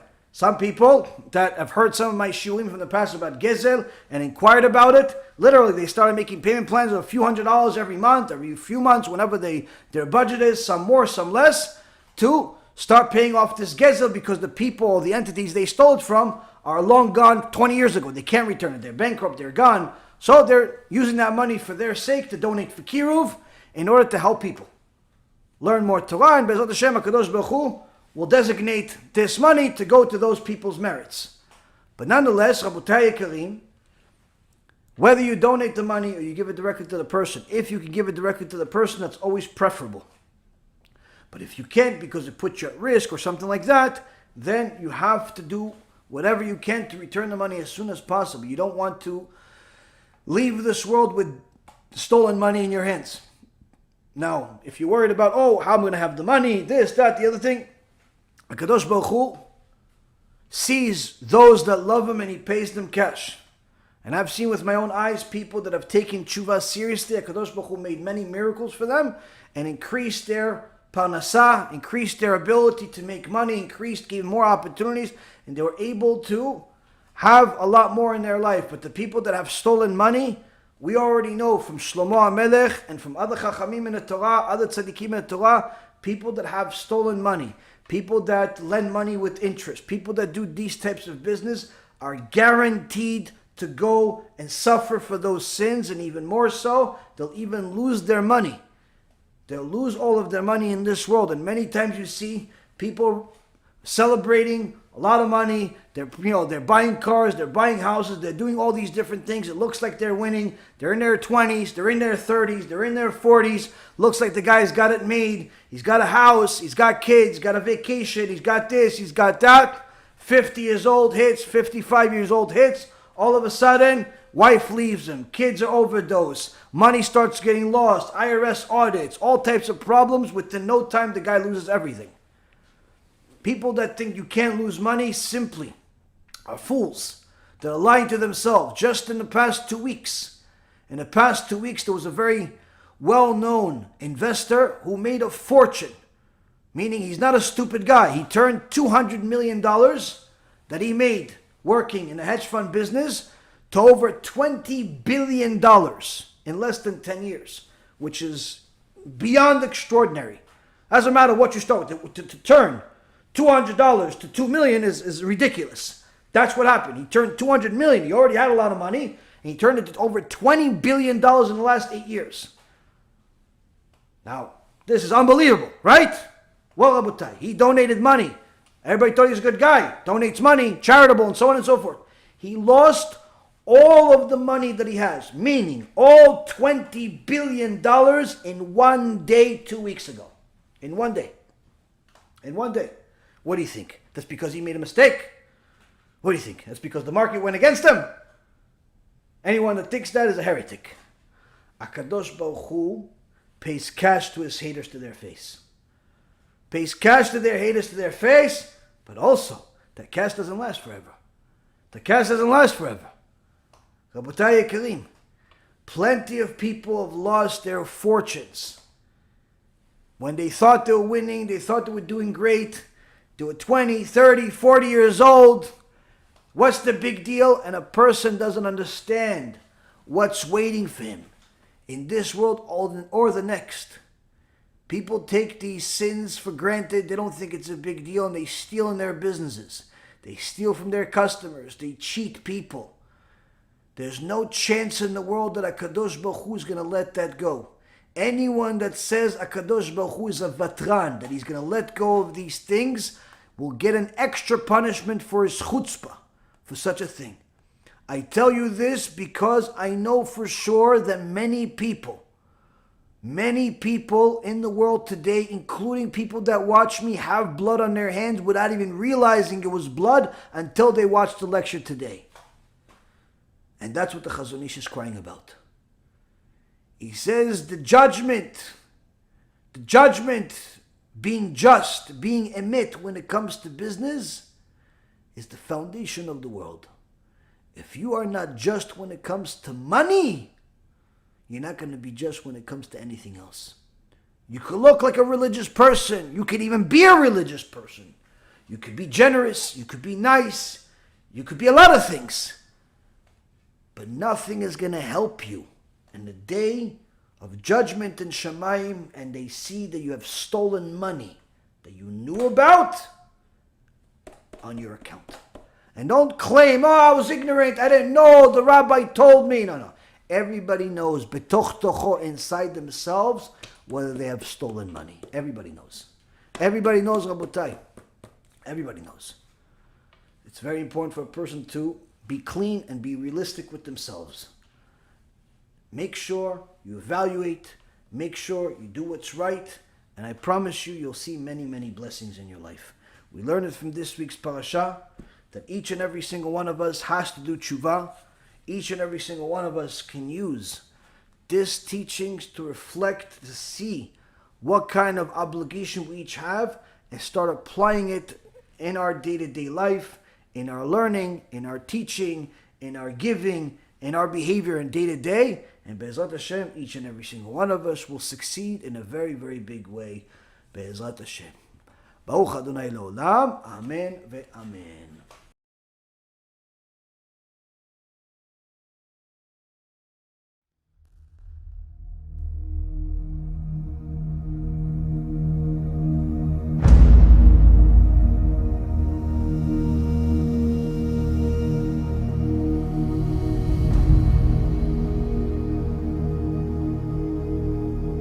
Seven years of lectures.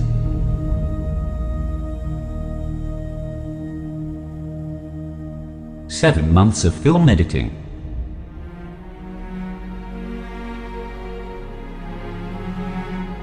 Countless hours of study by two rabbis.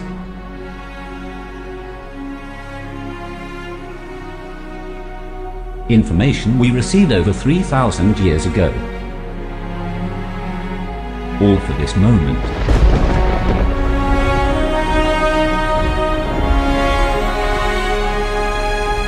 Tikkun had agreed. The movie. There's a small member in your body. It shouldn't take over your whole life.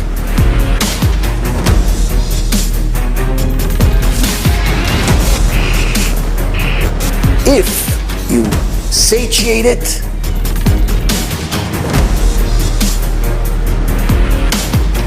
you're never going to have enough.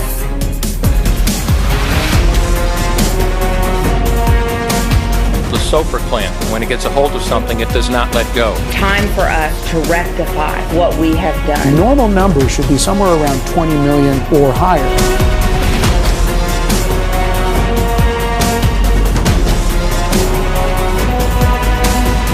You're never going to have control of it.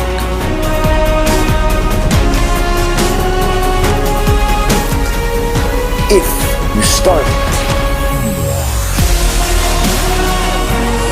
and only feed it when it's permissible according to the Torah.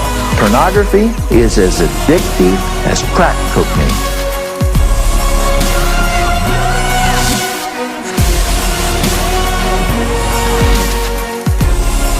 You're always going to be happy, including this world and the next. Baruch Adonai Le'olam. Amen.